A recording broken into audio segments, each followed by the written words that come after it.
Howdy. Welcome to Ausgrave Royalty. I am Justin. Man, oh man. Season 4.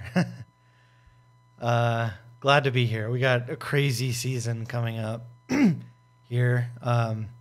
In this video, we'll be kind of going over what all we'll be talking about. If you haven't checked out my other seasons, please do for the full context.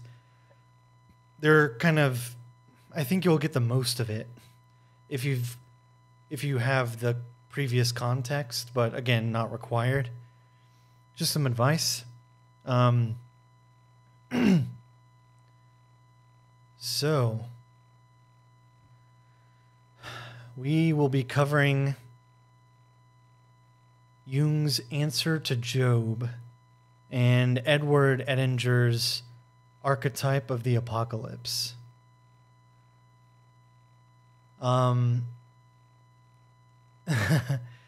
It's funny how those are just names of books, right?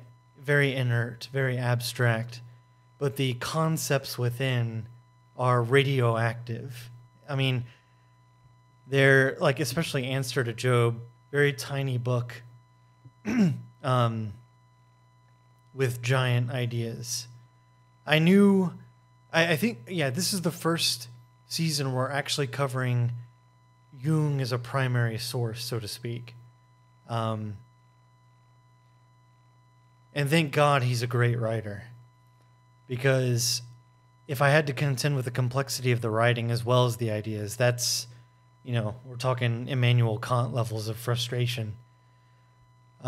Just try and read a critique of pure reason, man. Anyway, I love this material, and I think it's great because season 1, we covered Archetypes by Dr. Anthony Stevens, which came from the scientific side, and this is from the scientific side, biology, ethology, coming from a real desire of Dr. Stevens to ground the archetypes in science, right? Here, we're coming from the theological side to the archetypal side. So from biological, we started biological to archetypal. Now we're going theological to archetypal. So it's like a pincer attack. We're exploring the other side of it, so to speak, the other side of the coin. And these ideas are just as transformative, let me tell you. So, looking at my notes. For those who don't know, this season is going to be a little different. I'm extending the release schedule, so it'll be every other week instead of every week. See my previous video regarding the season 3 postmortem. Just my thoughts on that. So I have my reasons, which I state there, working on other stuff, namely marketing for this channel. But yeah, go check out that video for those details. But yeah, this is going to be every other week. There'll be an episode. So,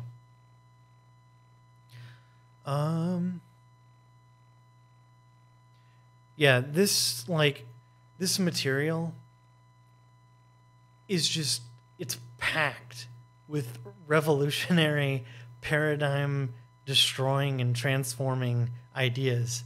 It was hard.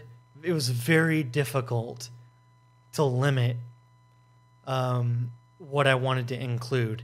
Now, I do want to say, we're going to be talking about, especially with Edinger's Archetype of the Apocalypse, which I actually read first, which brought me to Answer to Job. And then I realized I can't just do Archetype of the Apocalypse because it leans on Answer to Job so much. But what I'm trying to say is that in Archetype of the Apocalypse, it's referring to the Book of Revelation. And I don't know jack about theology. I am solely relying on Edinger as my guide, as a complete newbie. And he quotes Revelation. And if there's things between the lines, they are lost on me. I guarantee it. So the way I put together the material was, does this apply to the archetypal theory in some way? If so, I'll include it. But if it's historical or theological, strictly speaking, or primarily speaking, I was more reluctant to include it because the competition for inclusion in this season was fierce. There's a lot of great material. So I had to kill my babies, as they say in comedy. I had to exclude very valuable insights, which is a tragedy. And I highly encourage y'all to get the text, as I always do, but especially in this case. Especially if you're interested in the primarily theological and symbolism in the Book of Revelation and its significance in biblical literature. That all of those things I'm not really going to be stressing. So just an FYI.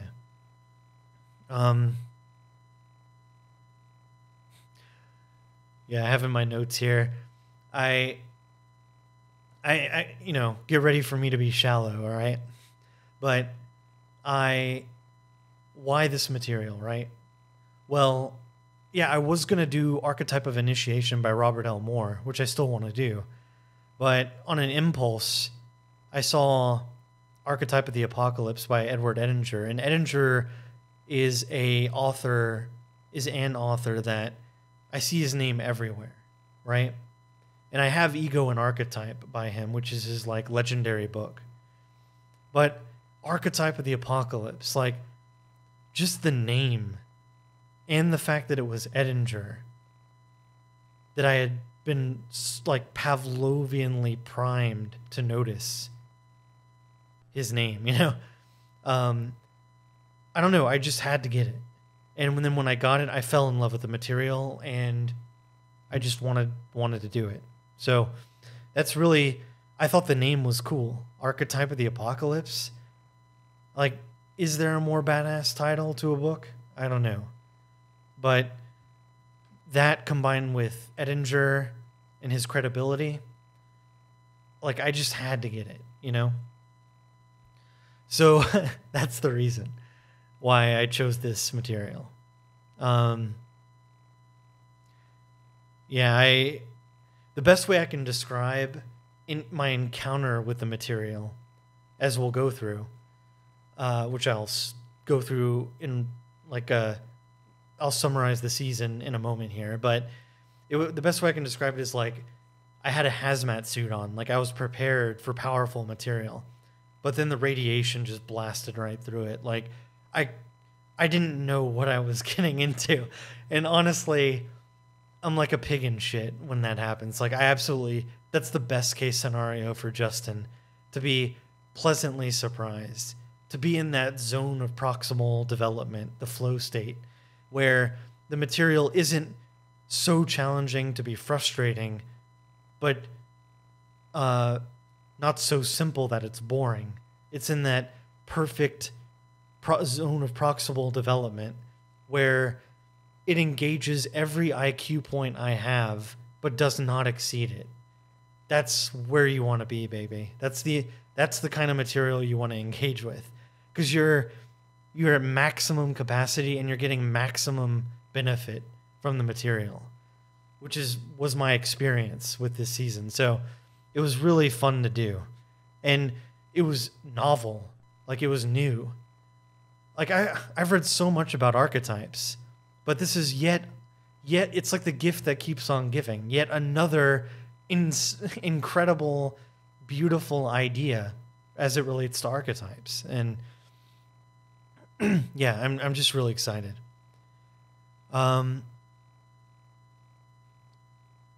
So let's talk about the season.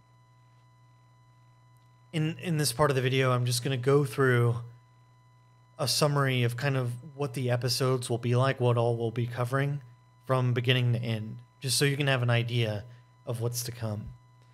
So first, we're going to actually talk about the story of Job itself and a lot of Jung and Edinger's commentary, which I wanted to include a lot of. So it's going to be, I'm deferring to Edinger and Jung to guide me, aka you through me, through this material, because it's too important for me to play jazz. So yes, it's going to be like a glorified book report, and I'll of course chime in when I need to, but I really want to lean on Edinger and Jung because I respect the material so much. I want it to be clear. I want it to be understood from them, and of course, here at Ausgrave Royalty, I hopefully can make it more digestible, and I'm not the sharpest tool in the shed, but I'm not the dumbest. I'm just an average guy. And if I can make it palatable for the average person to digest and insert into their mental paradigm, then I've won. I've succeeded. So, yeah, Jung's Answer to Job is the book, and Archetype of the Apocalypse is the other book. So 2 books this season, and only 2. Everything I quote will be only from those 2, but with an exception, which I'll state in a moment. So we'll be talking about why Answer to Job, why contend with the story, what's it trying to say, how does it relate to an archetype, whatever. So in the first episode, we'll actually be going through the Job story and some of Edinger and Jung's comments. And then we'll be talking about, a little old topic about the evolution of God. And it sounds dramatic, and it is dramatic. So, you're just going to have to take my word for it as it stands right now. Pretty epic of a topic. And again, I was really excited about learning about all this material. I hope you'll be too. After that, we'll be talking about the archetype of the city. Yes, it's an archetype. And how it relates to what Jung and Edinger refer to as God's marriage with Sophia. And after that, we'll be talking about, how could we talk about the apocalypse without talking about Satan, right? Think of Dana Carvey. Could it be Satan? A church lady. Look it up. It's great. Shout out to Dana Carvey. But after that, we'll be taking a look at the role Satan plays in all this. Again, when I say all of this, I mean the archetype of the apocalypse, not apocalyptic historical significance, how it affected societies or whatever, not the symbols contained therein as it relates to the greater corpus of theology. No, we're talking about apocalypse as it relates to the archetypal realm. We're talking about Satan and his role in the archetypes, basically. That's the nuance here. That's the niche. God and Satan are just... It's a broad topic that, to say it's a broad topic is a huge understatement, of course. So I just want to be clear that we're talking about them in that context. And we'll be talking about God as the container of opposites, which is one of the keys to the story of Job. And we'll, of course, elaborate it when we come to that episode. After that, we'll be going into more strictly, psychological realms about the ego and the self and how all these materials relate to the psyche. And I think that's, when we're talking about the ego and the self and the archetypes and all that, that's the most important stuff. That's the meat. That's where I'm trying to tie in the key insights to the material. After that, and this was the exception I mentioned earlier, we're going to be talking about David Koresh, Oklahoma City, and Heaven's Gate. Primarily Koresh and the incident at Waco. but on a reduced amount, Oklahoma City and Heaven's Gate, and how all of this relates to the archetype of the apocalypse and Answer to Job. And again, this presents us yet another way for the theory of archetypes to be put to practical use. Again, people think when they hear the word archetype, they think New Age, oh, crystals, you're snorting fairy dust, you're out in the woods naked, dancing around. Archetypes, whatever, it's New Agey nonsense. It's tarot cards, like Viking runes you're tossing up, I Ching, blah, blah, blah. And, it doesn't relate to actual life, dot, dot, dot. That's the stigma of archetypes in the day-to-day world. But, on this channel, we make an effort to increase the awareness that archetypes are actually very practical. And just go to season 1 and Dr. Anthony Stevens for that. But yeah, and after that, we'll conclude with going over some of the material from the Book of Revelation. Again, it won't be that. It's not very authoritative, but I can't not talk about Revelation covering this material. So I'll be talking about, in that episode, some of the tie-ins from Jung and Edinger as it relates to some of the passages from Revelation. Again, some, but not all. I will say I think that will be the weakest episode. So whereas like the episode with the ego, the self, and how this all relates to the psyche will be the strongest, I think that will be the weakest. But it rounds out the material. I need to cover it at least somewhat. Again, the main point of Ausgrave Royalty is to send up the flare so that certain ideas are out there, and then you can go research the elements of those ideas that you enjoy.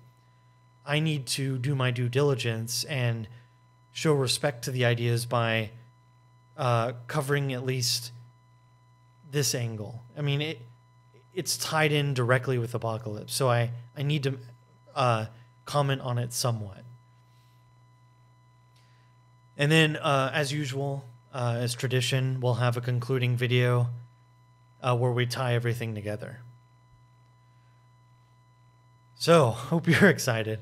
Archetype of the Apocalypse and Answer to Job. And again, my Bible reading, I've read Matthew and Mark and some of Luke, I think. And some passages from Genesis. I'm a big fan of Bill Moyers. That's a name from the 80s and 90s. He interviewed Joseph Campbell, George Lucas, stuff like that. Like, I think George Lucas. I know Joseph Campbell, but yeah, anyway, he was kind of a commentator, kind of like if Oprah were a like really intelligent, mild-mannered white dude. Google him. Google will tell you more than that. Anyway, so TLDR, I don't know much. So anyway, I want to I want to articulate some comments from Jung, speaking to us about the work Answer to Job. He says in the foreword, he remarked to his friends that he would like to rewrite all of his books except Answer to Job. He would leave that one just as it stands. He says, for many years I hesitated to do this, to give an explicit answer, because, like to the Job issue, which we'll cover, because I was quite conscious of the probable consequences and knew what a storm would be raised. But I was gripped by the urgency and difficulty of the problem and was unable to throw it off. Therefore, I found myself obliged to deal with the whole problem, and I did so in the form of describing a personal experience carried by subjective emotions. I deliberately chose this form because I wanted to avoid the impression that I had any idea of announcing an eternal truth. So important, that sentence. The book does not pretend to be anything but the voice or question of a single individual who hopes or expects to meet with thoughtfulness in the public.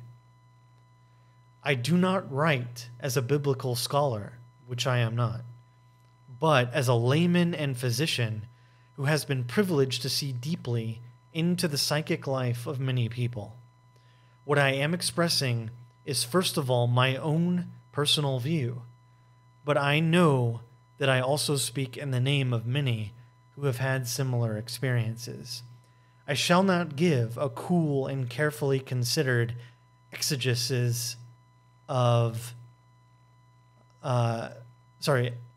carefully considered exegesis that tries to be fair to every detail, but a purely subjective reaction. Purely subjective reaction. The Book of Job serves as a paradigm for a certain experience of God, which has a special significance for us today, and it is useless to interpret them rationalistically and thus weaken them by apotropaic means. It is far better to admit the effect and submit to its violence than to try to escape it by all sorts of intellectual tricks or by emotional value judgments. That is essential to know. TLDR, he's not trying to do a scientific, objective, heavily cited dissection of Revelation or the Book of Job. He's relating his thoughts purely subjectively as Jung is reacting to the issues at hand, combined for our benefit, for posterity's benefit, combined with his, of course, legendary experience in exploring the psyche of many individuals. He's not trying to be objective. He does not want to express an eternal truth. This is just his reaction to the text. Edinger says he writes this book throughout with absolute humanness. He doesn't write abstractly at all. And the earthly colloquial speech is part of his protection against inflation, because it's very dangerous to talk about this level material. Jung is asking for the indulgence of the reader whom he knows he's going to offend. And there's a little title called Lectori Benovlo, and that means, please indulge me, reader, basically, is what Edinger's saying about Jung's answer to Job. He continues, Edinger here, the special status of Answer to Job as the most complete statement of Jung's essential message has long been acknowledged by Jungians who have discussed it in countless seminars and conferences since its publication in 1952. About 7 months, this is Edinger, about 7 months before he died, he unburdened himself in a letter to a person who had sent him a book, someone he didn't know. Here are some things he had to say. Quote, and this is Jung, I had to understand that I was unable to make the people see what I am after. I am practically alone. There are a few who understand this, and that but almost nobody sees the whole. I have failed in my foremost task to open people's eyes to the fact that man has a soul, and there is a buried treasure in the field, and that our religion and philosophy is in a lamentable state, unquote. Edinger says, Answer to Job is written out of that kind of lonely awareness. Edinger says, I'm going into all of this because it's relevant to the way Jung perceives those who are about to read this book. And Jung says, if there's anything, I love this. Jung says, if there's anything like the spirit seizing one by the scruff of the neck, it was the way this book came into being.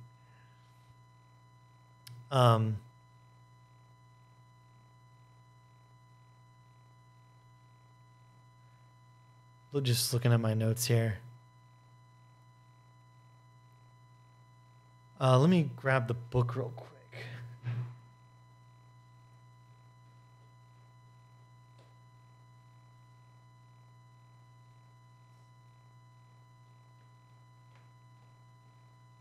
Oh, and I am so not editing that out. Let me see. There's a passage I wanted to read. Oh, here we go. Yeah, this is from Edinger on Answer to Job. It's just a quick passage, hopefully. Yeah, I think I have time. So he says, this is Edinger remarking on Answer to Job. Whenever I start to consider a work, the first thing I look at is the title. I assume that titles will have depths of meaning that bear some reflection, that they're just not casual labels. This book is titled Answer to Job. Jung tells us in the course of the work what the first level of meaning of that title is. Since Yahweh treated Job unjustly, and since that fact was registered consciously by Job, the crime that Yahweh committed against Job on account of his unconsciousness required rectification, required an answer. And Jung tells us in the book that Yahweh's answer to his unjust treatment of Job was his incarnation as a man. Since in his encounter with Yahweh, Job, as the image of humanity, had displayed a consciousness superior to Yahweh's, Yahweh was obliged to catch up with him morally, so to speak, and the answer was for Yahweh to become man. That's the obvious first level of meaning of the title, Answer to Job. Yeah, we'll be covering the actual story of Job in the next episode, but that's kind of the spirit that this season is in. Kind of like an urgency that the world, like both Jung and Edinger, express this urgency for the world to get this paradigm before it's too late, before unconscious people push the big red button, you know? Yeah, I hope that by the end of this season, you'll have a basic understanding of that urgent paradigm. And I'm optimistic. I think, if I do my job, these ideas will stick with you. And again, I'm just blessed to be able to have found this material, to have taken the chance on this material and have it synchronistically actually relate to archetypes as well from the theological perspective. So again, these episodes will be released bi-weekly, and I know that's sad news for the hardcore fans, but just believe in me. This is just temporary, and hopefully when I sort out some of the marketing challenges, I can go back to once a week. But for now, work-life balance, work-life project balance, I think this is the best call. So please forgive me. Be patient with me. I really hope y'all get value out of this season. Really excited to hear y'all's comments. Thanks for stopping by, and I'll see y'all in the next episode. Thank y'all.